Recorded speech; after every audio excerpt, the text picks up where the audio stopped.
한겨레 라이브 론칭을 기념해서 2주 동안 특별 인터뷰를 이어가고 있는데요. 9번째 출연자는 국외를 많이 다니시는 분이라 일정상 오늘이 좋겠다고 미리 약속을 하셨습니다. 그런데 각본을 짜놓은 것처럼 마침 오늘 아주 여쭤보고 싶은 것들이 많은 날 나오셨습니다. 문정인 대통령 통일외교안보 특보입니다. 안녕하세요. 네, 반갑습니다. 스튜디오까지 나와주셔서 고맙습니다. 예, 바로 질문 좀 드릴게요. 그 G20 정상회의가 일본 오사카에서 열리고 있고 문 대통령이 오늘 가서 바로 시진핑 주석과 한중 정상회담을 열었는데요. 한 10여 분 전에 끝난 모양입니다. 회담 구체적인 내용은 아직 알려져 있지는 않지만 문 대통령이 방북 결과를 직접 들을 기회를 갖게 돼 뜻이 깊다. 이런 말씀을 했어요. 아무래도 시진핑 주석과 김정은 북한 국무위원장 북중 정상회담 결과가 좀 공유가 되겠지요. 그렇죠. 뭐 근데 우선 뭐 예. 아마 한중 정상회담에서 중요한 거는 뭐 예. 북한 핵 문제에 대해서 뭐 의견 교환도 있을 수 있고, 예. 그다음에 또 한중 경제 협력이 상당히 중요한 예. 문제고, 또 최근 이제 미국하고 중국 사이에 이제 통상만찰이 있고, 예. 뭐 화웨이 같은 문제들도 있기 때문에 우리 한국이 어떻게 소위 포지셔닝 하느냐 하는 문제도 있겠죠. 그러나 이제 북핵 문제에 대해서는 사실 한국과 중국은 기본적으로 정책이 비슷하죠. 예. 크게 다르지 그러니까 않은 거죠. 뭐 한반도의 평화 안정, 그다음 한반도의 비핵화, 예. 그리고 현안 문제들을 대화와 협상을 통해서 평화적으로 해결하자는 게 시진핑 주석의 3대 원칙인데 우리랑 비슷하고요. 그다음에 중국 입장에서는 북한 핵 문제 풀어나가는데 쌍중단, 그러니까 북한은 핵미사일 시험 활동들 중단하고 한국과 미국은 연합 군사 훈련을 중단한 데는 쌍중단, 그다음 쌍궤병행, 한반도 비핵화와 평화 체제 구축을 병행 추진하자라고 하는 생각, 그리고 세 번째로는 점진적 동시교환 원칙이라고 하는 세 가지 전략이 있는데 이 부분에 있어서는 뭐 한중 간에 상당히 생각이 같기 때문에 큰 뭐 이견이 있을 거라고 보지는 않고요. 그러나 이제 시 주석이 이제 김정은 위원장을 만났기 때문에 아마 김정은 위원장이 시 주석을 통해서 트럼프 대통령이 전하는 메시지들이 많았을 거예요. 뭐 우리 측보다는. 그러나 한 가지 분명한 거는 하여간 현 지금 교착 국면을 어떻게 극복하느냐 이거에 대해서 두 정상이 아주 심도 있는 의견 교환을 하지 않았을까 생각이 됩니다. 예. 그 이제 김정은 위원장의 비핵화 관련된 혹은 북미 회담을 이어가기 위한 어떤 보관 같은 게 있을 수 있고 그것은 우리 대통령과 공유하기보다는 주로 트럼프 대통령, 미국 대통령한테 향하는 메시지들이 좀 많을 거다. 그런데 그 기본적으로 아마 김정은 위원장이 시진핑 주석한테 하노이 이후에 북측이 가졌던 여러 가지 불만이라든가 어려운 점들을 토로했겠죠.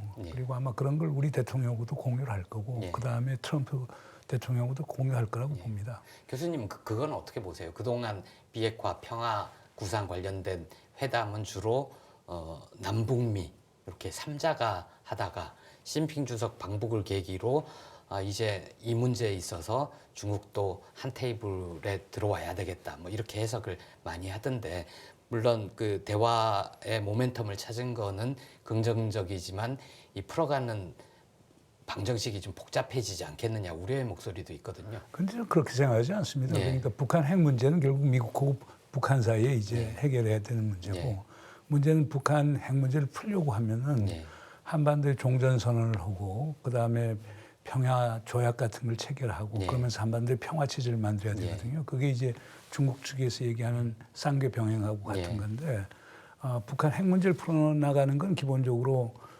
미국이 북한에 대해 갖고 있는 적대시 정책을 이제 소위 풀어야 될 것이고 그럼 그거에 상응하는 조치를 이제 북한이 할 것이고 그러면 그 과정 속에서 한반도의 전쟁 상태를 끝내야 될 거 아닙니까? 그리고 북한이 미국으로부터의 그 위협을 느끼지 않아야 될 텐데 그렇게 하려고 하면 결국 종전선언도 해야 될 것이고 평화조약도 체결해야 될 텐데 그 과정에서는 중국이 끼야 되겠죠. 그렇기 때문에 이게 뭐 새로운 복잡한 과정이 발생한 건 아니고 우리가 원래 생각한 대로 북한 핵 문제 푸는 거하고 평화 체제를 만드는 것을 동시에 추진하는 이 그 프레임 속에서 본다라고 하면은 뭐 중국이 뭐 개입하는 게 그렇게 문제시된다고 보지는 않습니다. 문제가 복잡하거나 그럴 건 아니고 어차피 나중에 합류를 해야 될 중국이었는데 좀 빨리 합류한 거다 이렇게 빨리 아니고 뭐 지금 뭐 빨리고 늦게고 할 게 없는 게 예.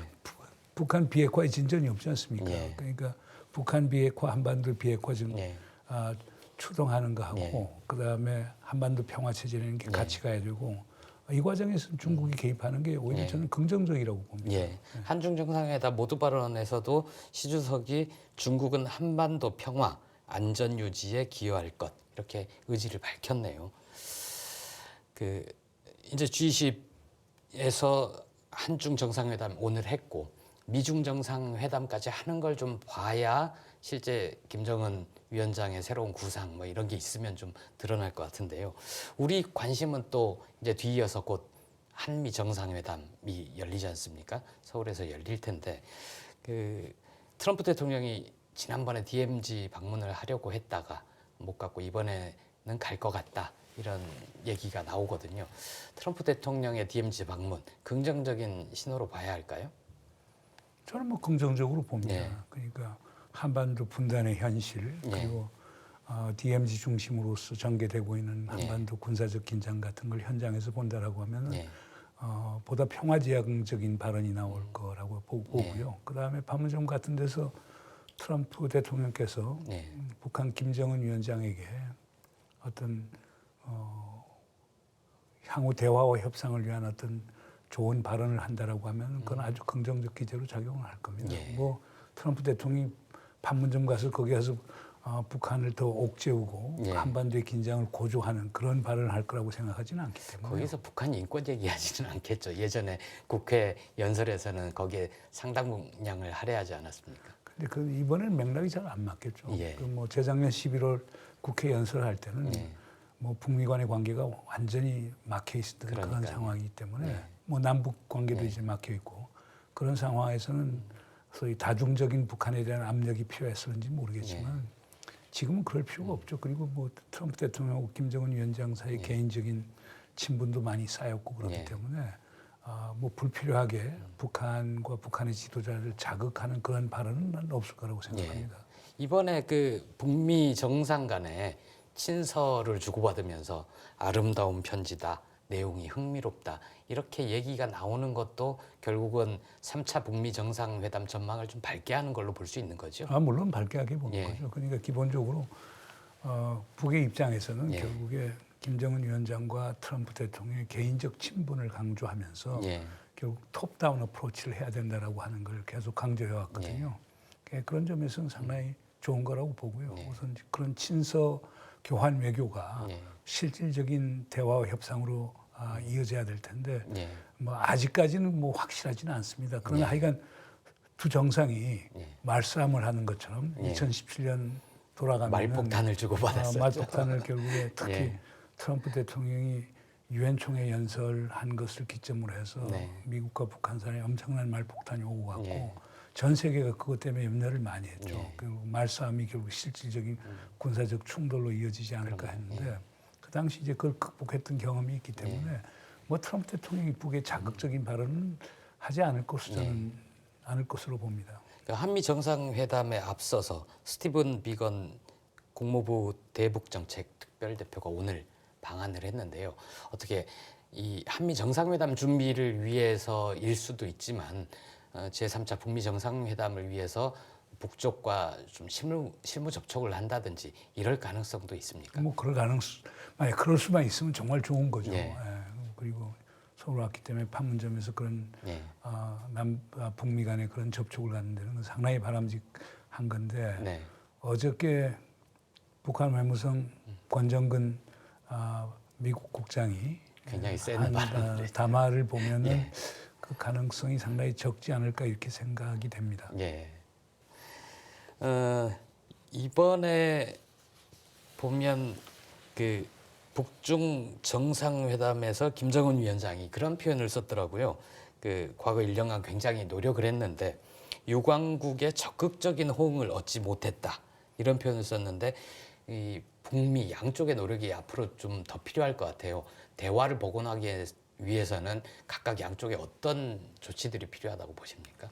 미국이 북한에 원하는 것은 북한의 비핵화네요. 예. 그리고 지난 하노이 회담에서는 결국에 핵, 화생무기 예. 그리고 미사일을 전면적으로 선제적 폐기를 하라고 예. 얘기를 한 거고 그러면은 북한 경제의 밝은 미래를 보장하겠다고 예. 하는데 북한의 생각은 또 다르죠. 예. 그러니까 북한이 원하는 것은 우선 우리가 핵을 포기하려고 하면은 미국이 북한에 대한 적대시 정책을 폐기해야 된다. 예. 그 싱가포르 선언 1조에 예.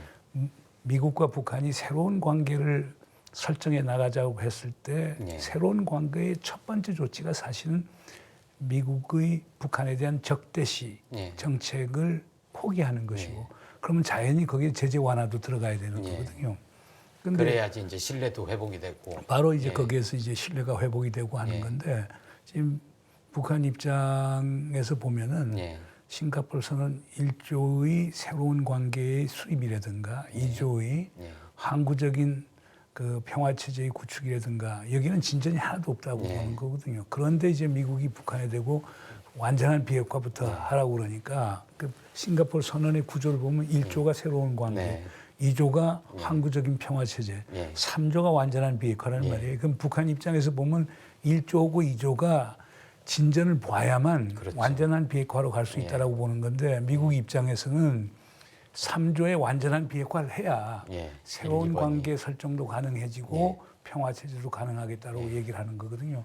그러니까 판문점, 그러니까 싱가포르 선언에 대한 해석과 기대가 다 다르다라고 하는데 현재의 그 교착 국면의 원인이 있는 것이죠. 그게 이제 결국은 그 싱가포르 합의에 대한 해석의 차이가 하노이 회담이 가시적인 성과 없이 불발되게 된 계기가 된 거겠죠? 아니 보다 이제 그것이 이제 보다 구체화된 것이죠. 그래서 하노이 회담에서 미국이 원했던 것은 그 28일 그 확대 정상회담에서 트럼프 대통령이 북측에 얘기한 거는 핵 화생무기 미사일을 선제적으로 전면 해체를 하라, 폐기를 하라.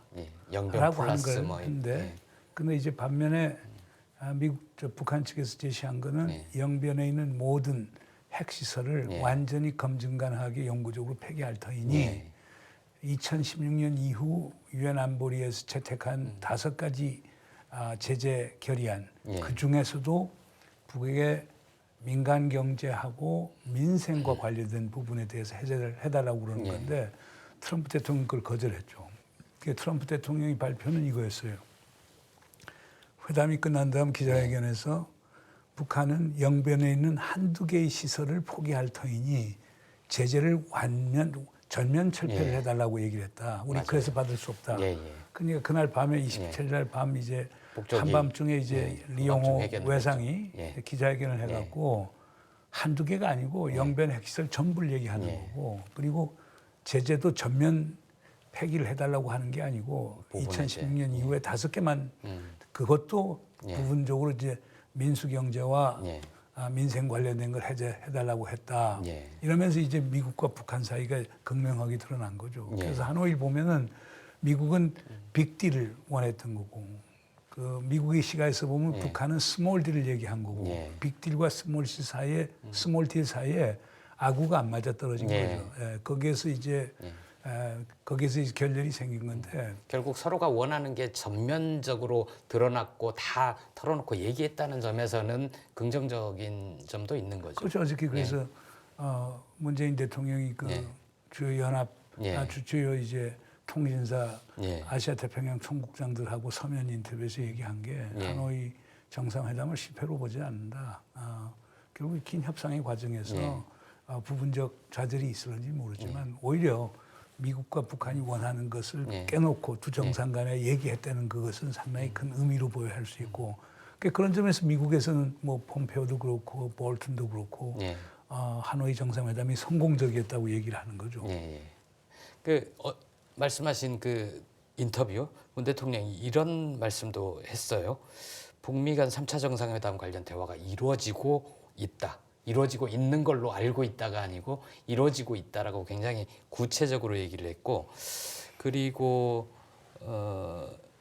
이제 이 그런 걸 보면 3차 회담이 좀 임박했다, 멀지 않은, 물론 트럼프 대통령은 다른 형태로 이루어질 것이다, 뭐 이런 얘기도 하고 있지만 이렇게 분위기로 봐서는 친서 외교부터 문 대통령이 북미 정상회담이 이루어지고 있다, 구체적으로 좀 준비가 되고 있다라고 얘기하는 걸로 봐서는 조만간 실현되는 게 아닌가 하는 기대도 갖게 되거든요. 어떻게 보십니까? 글쎄 뭐 대통령께서는 그렇게 생각하실 수 있을지 모르지만 대통령이 결국에 주요 통신사 아태 지역 총국장들하고 인터뷰를 한 다음에 나온 걸로 추정이 되는 북한 외무성 권정근 북미 국장의 담화를 보면은 뭐 쉽지는 않을 것 같은 그런 느낌이 들어요. 그러니까 거기에서 아무것도 이루어지는 거 없다 이렇게 얘기를 했죠. 그러니까 담화에서는. 뭐 기분 봤을 때 결국에 김정은 위원장이 지난 4월 최고인민회의 시정연설에서 얘기했던 게 미국이 새로운 셈법을 갖고 나와라. 금년 말까지 시간을 주마. 그렇게 나왔는데 그럼 새로운 셈법의 핵심이라고 하는 건 영변 딜을 당신들 받으라는 거고 그리고 어떻게 제재 완화가 전면에 나와야 된다는 거거든요. 그러나 지금 미국 입장은 뭐 조금도 안 변했죠. 그냥 완전한 비핵화 있을 때까지 제재 완화 있을 수 없다. 이제 그렇게 나오는 거니까 이번 트럼프 대통령이 서울 와서 어떤 발언을 하는지 모르지만 그 입장을 고수하면은 세 번째 북미 정상회담이 그렇게 쉽게 이루어질 것 같지는 않다는 생각이 듭니다. 그 각각이 가지고 있던 안에 절충점을 찾거나 뭐 양쪽이 약간이라도 진전된 새로운 안을 내놓거나 할 경우에는 좀 당겨질 수도 있겠죠. 그러나 북한의 입장은 그럴 겁니다. 그러니까 2월 28일 리영호 외무상의 발언을 보면 이런 대목이 나오거든요.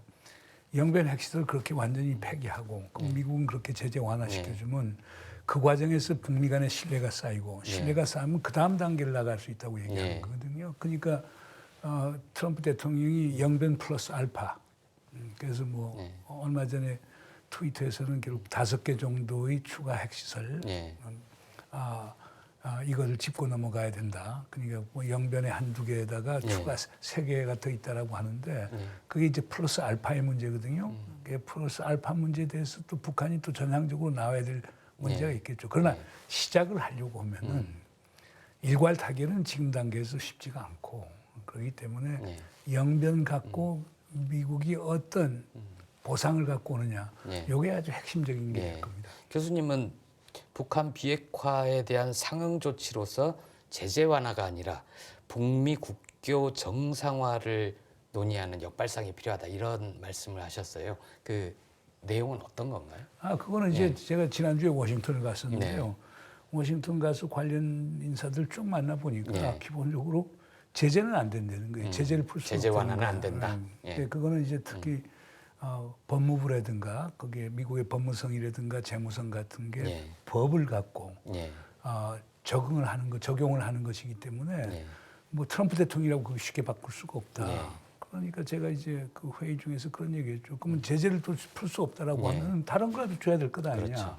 그러면 자 미국은 북한의 완전한 비핵화를 원하는 거고, 그다음 북한은 미국에 대해서 제재 완화하고 안전보장을 원하는데 제재를 못 풀면 안전보장이라도 해야 될 것 아니냐. 그럼 안전보장이라고 하는 게 정치적 보장과 이제 군사적 보장이 있을 수 있는데 정치적 보장은 기본적으로 연락사무소 설치하고 수교관계를 하는 거거든요. 국가관계 정상화하는 거고. 그다음 군사적 보장은 불가침 조약 같은 것을 맺는 것인데 그러면 제재 못 푼다면 그거라도 소위 입구에 놓고 협상을 하라. 그러면 자 제재 완화도 그리고 국교 정상화도 그다음 불가침 조약도 전부 다 출구에 놓는다라고 하면 북한이 어떻게 나오겠느냐. 그렇다라고 하면 미국이 계속 그런 주장을 한다는 것은 북한 보고 항복하라는 건데 북한이 항복하겠는가. 그래서 미국도 이 발상의 전환이 필요하지 않느냐. 그런 뜻에서 얘기를 했던 거죠. 거기에 대한 반응은 어떻든가요?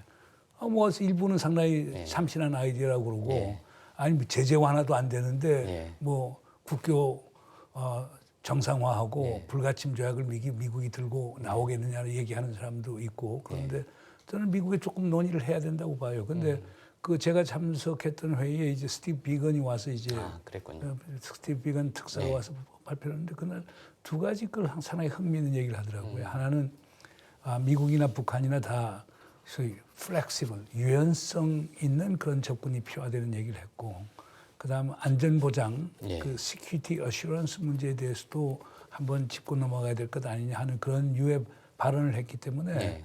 모르겠어요. 이번 트럼프 대통령이 서울 왔을 때 우리 대통령 그런 걸 좀 논의를 할 건지 예. 그걸 두고 봐야 되겠죠. 트럼프 대통령의 메시지가 굉장히 중요한 시점이 되겠네요. 그냥 메시지뿐만 아니고 메시지 지금까지 뭐 트럼프 대통령은 김정은 위원장이 상당히 좋은 메시지를 보냈죠. 뭐 나는 변함없는 신뢰를 갖고 있다. 우리는 좋은 관계다. 곧 좋은 소식이 있을 것이다. 딱 그랬는데 뭐 폼페오 국무장관하고 볼튼 안보보좌관도 있다가 뭐 대화할 용의가 있다. 이렇게 얘기를 했지만 그러나 북한이 원하는 건 정작 아무것도 안 주고 있지 않습니까? 그러니까 미국에서도 그 점은 조금 이제 유념을 해야 될 필요가 그러니까 있는 것 같습니다. 비핵화에 대한 상응 조치가 어떤 게 바로 미국이 그거죠. 내놓을 수 있는 게 그게 이제 이 꼬인 국면을 풀 수 있는 계기가 되겠군요. 아까 말씀하신 대목 중에 그 북한 외무성 담화 보면은 좀 남북 관계가 걱정스럽기도 하더라고요. 그렇게 늘상 좀 거칠게 얘기하기도 하지만 한동안 그런 표현들은 잘 안 썼는데 비핵화는 북미가 해결한다. 남쪽은 빠져라. 이런 표현 이렇게 들리는 표현도 있었고 그 전에도 그 촉진자, 중재자 말고 뭐 그런 표현도 있지 않았습니까?